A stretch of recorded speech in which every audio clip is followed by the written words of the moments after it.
It's turn 10 in this Orb and Crown single player demo, and the continuing attack on Waterspend is meeting with mixed success. So I've set Angnord up with a reasonable attack there. There will be retribution from the counter-attack from Draka, but for now, Waterspend is now back in Angnordian hands. If I had have built the Warspite, now would be the time when it would appear in Donsborough Harbour, safe from being sunk before it can actually get to sea. Now these ships have been sitting out here for quite some time, so I'm going to bring them down into the safety of these ports and go across to Angford. As I said, we will continue attacking from this area here, but also I want to upgrade these troops with weapons so that their attacks will be more effective. There's no need for them to sort of advance too quickly, because over here Angnord is going to be struggling for a little while to actually get its momentum going. Down to the trouble spot of Mauritania, was able to save the leader Anderji, and will continue to move him towards the west to even further safety. Now, because they are allegiance of Angford, they also get the opportunity to increase their weapons quality, but at this stage supply of 4 won't allow them to. And I'll just move back to relative safety, upgrade the ones that I can, and of course Castle Bastion.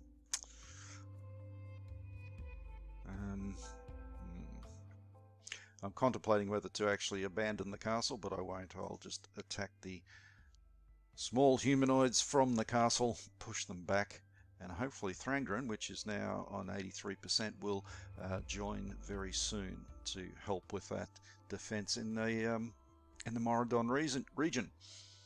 So that gives me a little bit of extra gold pieces, or a bit of extra gold pieces to upgrade them as well.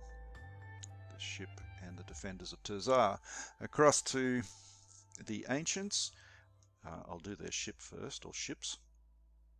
Okay, so Andanian ships are in this area here. They are a dangerous navy, so I'm not going to tangle with them just now, but I am going to go up to start raiding these trade routes to Andania. Going back to, stop doing that. Go down to the Ancients. What's Imhotep on? Imhotep's still only on 69%, so that's not too much of a threat. And they have 181 gold pieces for research. Sea warfare, not so useful for the Ancients. It's not useless, but not as useful. And I said I was going to go for charge, so I'll just keep the 181 and hope that I can spend it and get charged next turn. Right, Mulcan not quite ready to attack.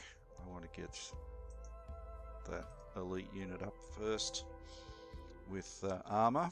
They start the game with 1 level of armor research already done. Now they've got 235 gold pieces, so that's probably a good time to do some more research. Got it into charge. Magic is good. But for these guys, because they've already got 1 level of armor, I'm going to put it into weapons and get a level of weapons to enable them to be better with their attacking. They won't have it, probably won't have that level of weaponry for their attack on Guatenheim, but they will for later on, hopefully against Transmoridonia, who is now sitting on 86%, so they will be mobilizing very soon. The Tribal League is just waiting for their giant friends to come down from the mountains and form a unit down here, and then they'll be able to attack. 88 gold pieces. Alright, let's look at the strategic situation here. These ships are a worry, but they're not going to cause any problems, hopefully, with being a long way away from them. And that is about it for this particular turn. So we will end it. And let's see what we come up with. Right, a decision straight away. And I'm just going to override the RNG for this one. My king, your enemy, Lord Toran of Angthron Castle, has offered an alliance. This is an unexpected opportunity. His death thrall of undead warriors could be a great boon to our army, but it will cause fear in the population if we accept them. Will you accept the offer of an alliance with Angthron and a reduction in national morale, or not? Okay, Angthron, let's have a look at the map, is this castle and city here, or town, really more like a town, on the northern borders of Angford. There's a whole history between the Lord Toran and King Amist. We don't have time to go into now, but it's touched on in the notes. So King Amist and the Lord of Castle Angthron Coran have a tumultuous past involving betrayal, murder, and enduring enmity. It is all the more surprising that Lord Toran should offer an alliance with his erstwhile enemy. The truth is that it serves Toran's long-term plans to give his army combat experience. King Amist must decide whether he needs this army more than the effect on Angnord's national morale. If you say yes, an undead unit and leader, Toran will arrive at Angthron at your command. Angford will suffer a once-only 1,000 point reduction to its national morale. If Angthron units come within 2 hexes of Huntington, they suffer radiant damage from its spiritual guardians. I'll talk about that in a minute. If you say no, Angthron may offer its services to Draka instead. The Nordburn Keep Hill Giants will activate to meet this threat. The allied player may prefer to have the Giants earlier at the cost of not having Angthron as an allegiant. Alright, now I'm going to override it because I definitely don't want him joining Draka, even though it will activate the Nordburn Keep Hill Giants. Alright, so let's have a look at the map after I've said yes to that. These are the Nordburn Keep Hill Giants here that would join if Angthron was to mobilize. And this area here with the blue hatching is where the undead units will lose points. Huntington is a cathedral city and it's protected by spiritual guardians. Thangren is concerned by adversaries near Freiburg again, and pretty much on the edge of mobilization, preparing for war at least. Chinhua has moved 14% towards us. Haven't heard anything about that area of the world for a while. That is good to know. Whether it will be fast enough to make any difference or not remains to be seen. Still getting some disruption to our trade routes, and Angford has ranged weapons now. That is a automatic upgrade. Nothing that I need to do to the units to get that.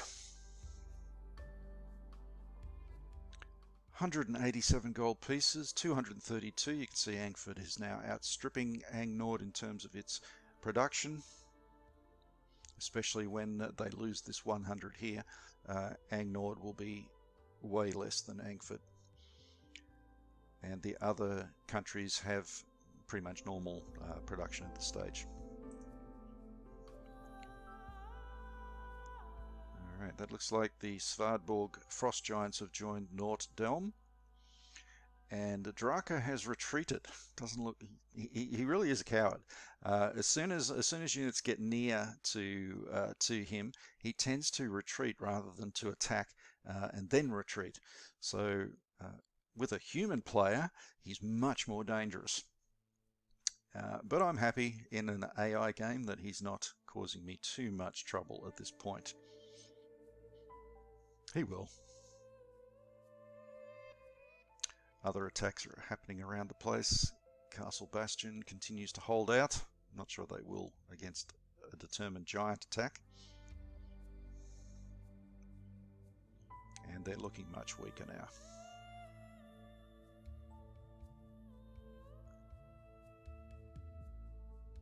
The attack on Guildford is, with the AI, is pretty much doomed to failure.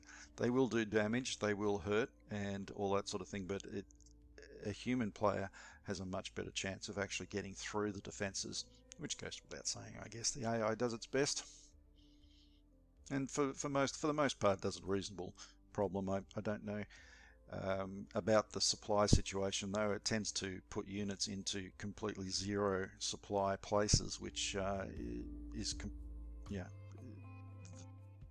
going to fail basically if it does that, and it does it on a regular basis. Okay, so we have a lot of stuff happening there.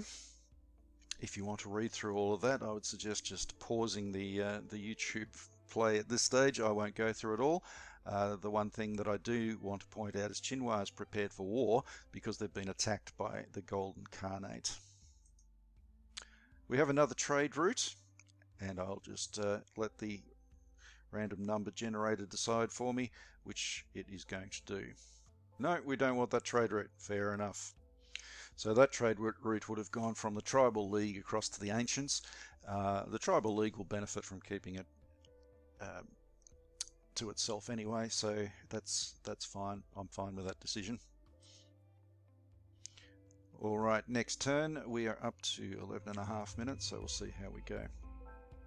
Looks like again I'm going to need to put the effort into upgrading or refitting these units. I think I'm very lucky. A human player would have taken that elite unit out without a doubt. Would have taken it out. So I'm getting the chance to put them back up to full strength, which is just wonderful. What else do I need to do? I need to upgrade that dragon. 15 points left. That's not going to make a lot of difference. Let's just see what we can do here. Okay, the dwarves are attacking again, and in concert with the giants over here are doing quite a good job of defending Guildford. And that's all I'm going to do with them at this stage. So if I can move them to relative safety. Just put a little bit more into them. Giants will stay there. Okay. Now we have a couple of Viking ships up here to the north of Donsborough. So I'm going to use this unit here to spy out the other ones and probably get killed. That's all right. And I also want to make sure. There we go. Whoa! Wouldn't want to attack them. That's a very nasty result. Okay, but I will attack the Sea Hunter with these warships and hopefully be able to take it out. Right, okay, that's good. And just move across to there. Alright, that is Ang Nord, Ang Ford, and Moradon. Start with these guys. Thrangaran has joined me. Good, because now they will be able to threaten Guartenheim's attack on the right flank, on Guartenheim's right flank. So I will start to upgrade them.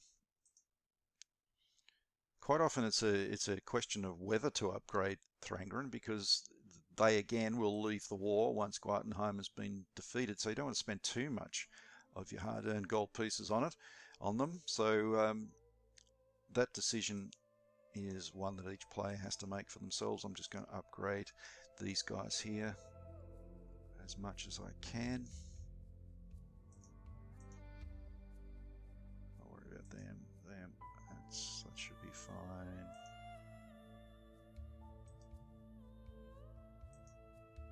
Alright, that's not a bad start.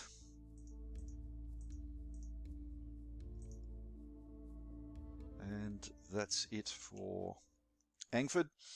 Over to the Ancients, and I'm going to leave it there until our next episode. Okay, I'll catch you on the other side.